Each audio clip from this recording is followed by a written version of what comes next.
Have you ever noticed how danger changes the way you hear your own breath? Not the loud, obvious kind of danger, but the kind that stalks you quietly, the kind that follows you into sleep, the kind that makes even silence feel watched. This is not the moment when someone raises a sword. This is the moment before, the moment when you realize you are no longer safe where you once rested, the moment when your life keeps moving but the ground beneath it no longer feels solid. This psalm was not written in a palace. It was not born in peace. It came alive while someone was running for his life. Picture the scene like a slow-burning film, not a heroic montage. There is no triumphant music yet. The air is heavy. The land is familiar, but it no longer feels friendly. Every shadow looks like it could move. Every sound might carry a name being whispered. His name. He is not running from strangers. He is running from betrayal. From a king he once served. From a system that turned against him after praising him. David does not run with answers. He runs with questions pounding in his chest. How did it turn this fast? How did the favor become threat? How did obedience lead to exile? The night air cuts into his lungs as his feet strike uneven ground. His thoughts don't arrive in neat sentences. They come in fragments, images, fears, memories of oil poured over his head, of promises spoken too early, too boldly. Promises that now feel dangerous to remember. He keeps moving because stopping would mean capture, and capture would mean death. And somewhere between the fear and the footsteps, something else begins to stir. Not confidence, not relief, not strategy, memory. He remembers who he has been before the fear. He remembers moments when the unseen God showed himself very seen. He remembers the lion, the bear, the nights when no one watched, but heaven still did. And this is where the psalm is born. Not on parchment, but inside a chest that refuses to collapse. This is important. The psalm does not begin with victory. It begins with pressure. David does not sit down to write because he is calm. He writes because he must breathe, and words are the only way to steady himself. His soul is loud. His circumstances are louder. Enemies are not abstract ideas. They have names, faces, authority. They multiply as fast as the rumors about him do. And here, right here, is where the verse becomes a moment. It is not a quote recited in a quiet room. It is a gasp turned into language. A man acknowledging the truth without pretending it doesn't hurt. Many have risen against me. Not a few, not one, many. He does not minimize the threat to sound spiritual. He does not soften the danger to appear strong. He tells the truth. That honesty is the first act of strength. Because real faith does not begin by denying the problem. It begins by naming it and refusing to let it be the final voice. David is surrounded, but he is not silent. He is outnumbered, but not undone. The psalm opens not with a sword raised, but with a soul that refuses to surrender its story to fear. And then something subtle happens. The language shifts, not outward, but inward. David's enemies speak about him. They say there is no help for him. They interpret his situation as abandonment. They decide that because he is hunted, he must be forsaken. Because he is hiding, he must be finished. And this is where the inner battle sharpens. Because the most dangerous voice is not the one chasing you. It is the one explaining your pain without God in it. This psalm is not just about survival. It is about identity under pressure. Who are you when the crowd rewrites your story? Who are you when the promise looks delayed enough to feel denied? Who are you when your obedience costs you everything familiar? David does not answer immediately. He pauses, literally and spiritually. There is space in the psalm, space to breathe, space to let the accusation hang without agreeing with it. This pause is not weakness, it is restraint. It is the refusal to rush into despair just because others have already decided your ending. Here is the inner strength emerging, Not loud, not aggressive, but anchored. David turns inward and upward at the same time. He does not deny the threat. He reorders it. The enemies are many, yes, but they are no longer central. God moves to the center of the sentence. The shield appears not as poetry, but as necessity. Protection is not an idea, it is survival. And notice this. The shield is not in front of him, it is around him. This is not a man bracing for impact alone. This is a man realizing he is already held. That even while running, even while exposed, even while misunderstood, he is not uncovered. This is where the psalm stops being ancient history and starts touching now. Because you may not be running through the wilderness, but you know this pressure. The kind that comes when people speak over your life without knowing your heart. The kind that comes when systems turn, when relationships shift, when safety evaporates without warning. The kind of fear that doesn't scream but whispers, "What if this is how it ends?" You know the feeling of being surrounded by opinions, by expectations, by judgments that don't ask permission before settling in your mind. You know what it is to lie awake replaying conversations, wondering how quickly favor can turn into threat. And like David, you may not have clarity yet, but you have memory. Memory of moments when God carried you before you knew you needed carrying. Memory of strength that appeared when you were certain you had none left. Memory that becomes a quiet resistance against despair. This is the teaching hidden inside the story. Inner strength is not loud faith. It is remembered faith. It is faith that refuses to be erased by circumstance. It is the decision to let God define your position even while the ground is shaking. David has not won yet. The threat is still real. The night is not over. But something has shifted. The psalm has begun its work. And in the next part, we will step deeper into that shift. Into the moment where fear loses its grip, not because the danger disappears, but because trust takes its place. The night does not suddenly become quiet just because faith speaks. David is still exposed. The terrain has not softened. The danger has not politely stepped back to give him space to process his emotions. The wilderness does not pause for revelation. Yet something unseen has already changed the atmosphere, not around him, but within him. This is where strength becomes subtle. The psalm moves forward not by denying fear, but by redefining it. David does something unexpected. He allows himself to rest, not metaphorically, not poetically. He lies down. He sleeps. This detail matters more than it seems. Sleep is the ultimate confession of trust. You do not sleep when you believe danger has the final word. You sleep when you believe someone else is watching, while you are not. David's body participates in his faith before his circumstances catch up. His eyes close while enemies remain awake. His muscles loosen while threats remain active. This is not recklessness. This is surrender without collapse. Think about what it takes to sleep while being hunted, to let your guard down when logic tells you to stay alert, to release control when survival seems to demand vigilance. David is not ignoring reality. He is choosing which reality has authority. He wakes, not because the danger is gone, but because life is still in him. I lay down and slept. I awoke, for the Lord sustained me. This is not a verse meant to be quoted casually.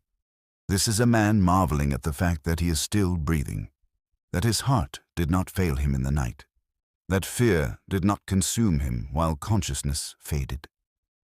Sustained does not mean untouched. It means upheld, carried through something that should have crushed you. And here is the inner shift taking shape. David's confidence is no longer based on outcomes.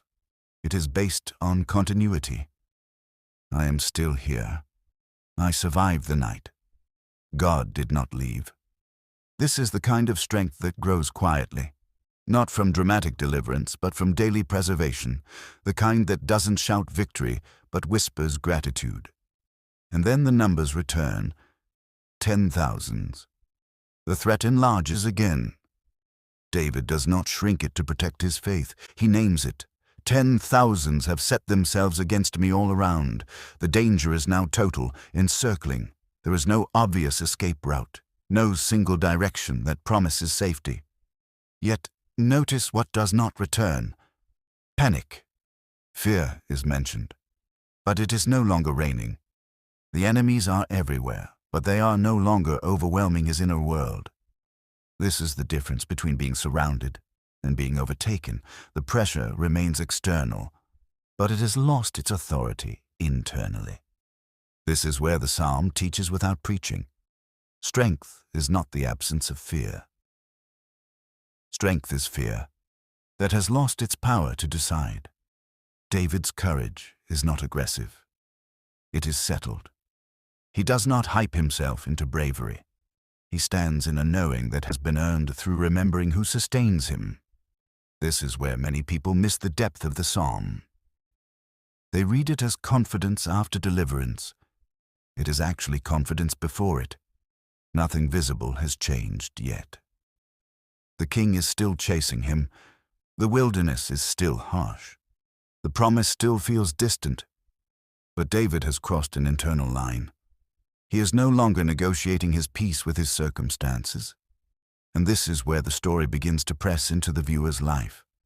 Because many of you know what it is to survive nights you didn't think you would. Nights where anxiety felt physical. Nights where sleep was a battle and waking up felt like mercy. Nights where the problem didn't resolve, but you were somehow still standing the next day. You know what it is to count the pressures. Bills, expectations, responsibilities, criticism, uncertainty, stacked so high they feel like 10,000s, surrounding you from all sides, leaving no mental escape. And yet, you're still here. That is not accidental. This psalm invites you to reinterpret your survival, to stop dismissing endurance as normal and start recognizing it as sustained. You didn't just push through. You were carried through. Even when you didn't feel spiritual, even when you didn't pray eloquently, even when all you could do was lie down and hope morning would come. This is the inner strength David models, not dramatic faith, but resilient trust. And now, something bolder begins to rise. David's words shift from observation to expectation. He is no longer just describing what is happening. He is anticipating intervention. He begins to speak towards God, not just about the situation. This is not yet the turning point of prayer. That comes later, but it is the alignment before it. He is positioning his heart. He is no longer reacting. He is preparing. And preparation in the spirit often looks like quiet confidence before visible change. It looks like refusing to rehearse defeat. It looks like letting memory outweigh momentum. It looks like choosing not to be afraid, not because fear isn't justified, but because God is greater. The psalm is tightening now, drawing closer to its core. The story is no longer just about escape. It is about authority, about who has the right to speak the final word over a life under pressure, about whether the noise of opposition will be allowed to interpret the future.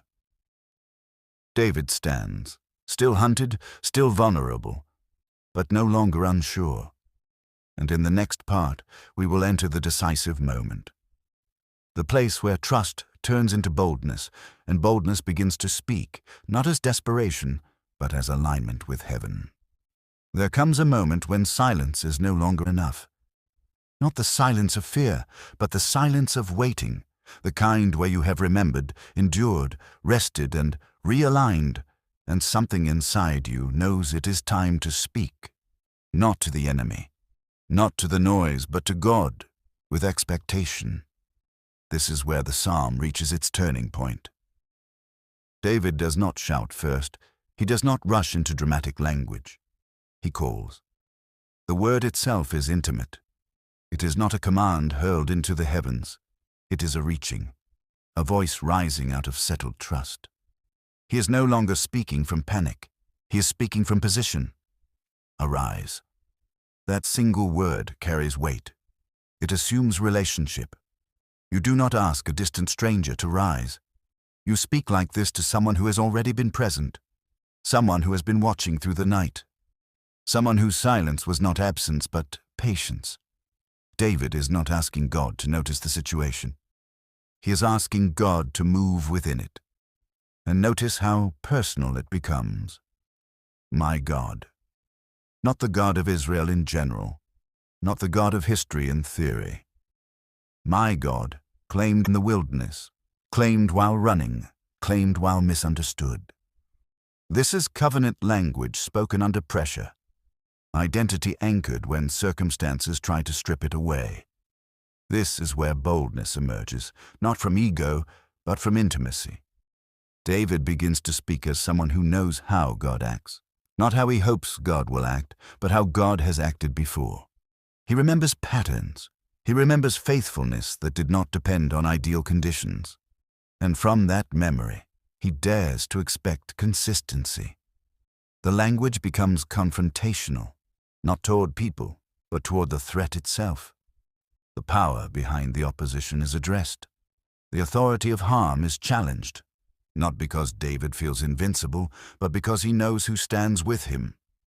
This is crucial. The psalm does not glorify violence. It glorifies justice. It is not about revenge. It is about restraint, about stopping what has risen beyond its right, about limiting the reach of destruction. David is not asking to become cruel. He is asking for the threat to lose power. And here is the spiritual insight hidden in the story. When you have endured long enough without becoming bitter, when you have rested without giving up, when you have remembered without romanticizing the past, you earn the clarity to pray boldly. This is not panic prayer. This is aligned prayer. Prayer that flows from knowing where you stand. David's confidence now is unmistakable. He speaks as someone who understands that deliverance does not originate in him. It flows through God. Salvation belongs to the Lord, not to strategy, not to speed, not to strength, not even to kings. Belongs. That word settles everything. It means the outcome is not up for negotiation. It means the final authority is already established. It means the story is not being decided by the loudest voice or the strongest army. It means there is ownership, divine ownership, over the ending. This is where fear finally loses its grip. Because fear feeds on uncertainty, and ownership removes uncertainty. David's circumstances may still be unresolved, but his future is no longer in question. The blessing is no longer something he hopes to stumble into. It is something he recognizes as covering his people, his life, his purpose. And now, the psalm is no longer just about David. It stretches outward, because this moment belongs to anyone who has endured pressure without losing themselves. Anyone who has been surrounded without surrendering their identity.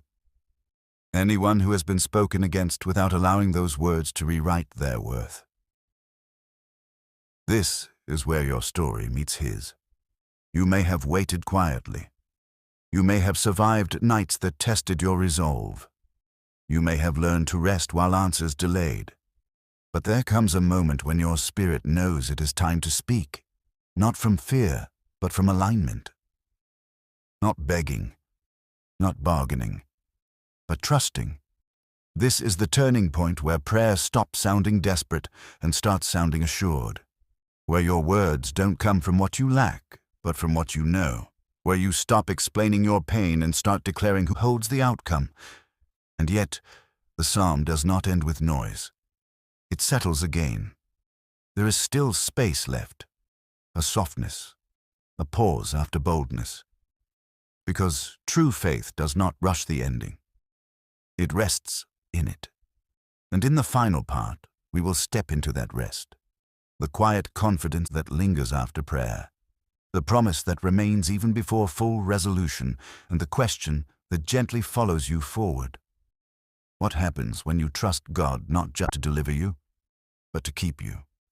After the prayer has been spoken, something unexpected happens. Nothing dramatic. No thunder, no immediate reversal, no visible sign that the danger has vanished. And yet, there is peace.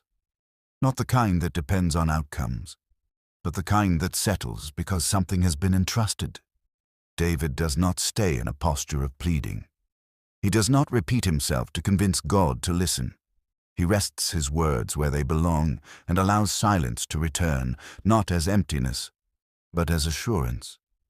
This is where mature faith lives, not in constant intensity, not in endless declarations, but in quiet confidence after surrender. The psalm closes without a battle scene because the real battle has already been resolved internally. David has placed the weight of his future where it was always meant to be. The danger still exists, yes, but it no longer owns his attention.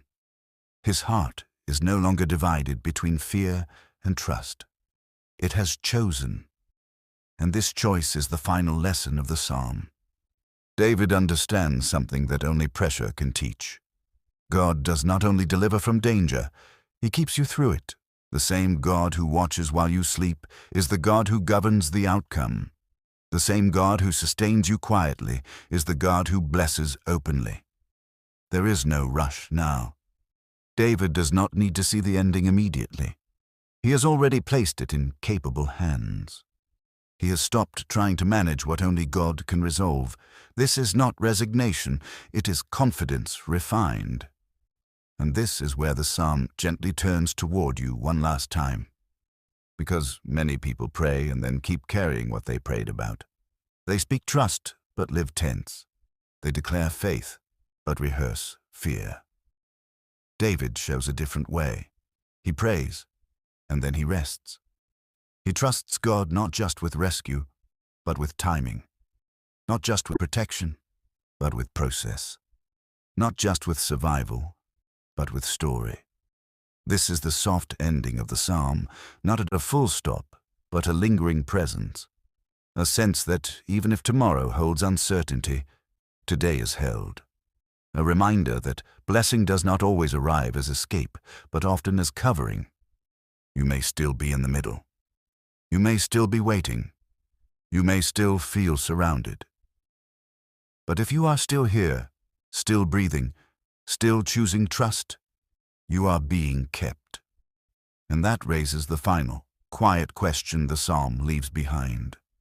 If God has sustained you through the night, if he has held you while the danger remained, if he does not let the pressure define you, what might he still be writing beyond this moment? If you let him carry the ending too,